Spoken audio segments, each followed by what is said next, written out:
دیکھا جو محو حیرت ہو گیا۔ بادشاہ نے چینیوں کے ہاں جو کچھ دیکھا تھا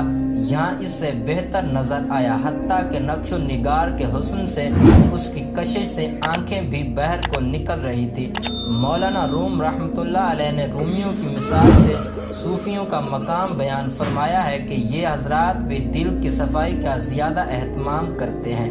اور اسی کی برکت سے بغیر کتاب اور بغیر ہنر کے اخلاق حمیدہ سے منقش ہو جاتے ہیں۔ اس واقعے سے ہمیں یہ سبق ملتا ہے کہ ہم اپنے دل کو برے عقائد، برے اخلاق اور برے خیالات سے جتنا پاک اور صاف کریں گے اور اپنے دل کو اللہ تعالیٰ کے ذکر سے چمکائیں گے تو یہ دل ایسا صاف اور شفاف ہو جائے گا کہ اللہ تعالیٰ کے انوار اور تجلیات کا عکس جب آئینے کی طرف صاف دل پر پڑے گا تو پھر کوئی بھی اس کا مقابلہ نہ کر سکے گا، اور یہ اللہ تعالیٰ کی محبت اور معرفت سے چمکنے والا دل تمام مخلوق کو ورطۂ حیرت میں ڈال دے گا۔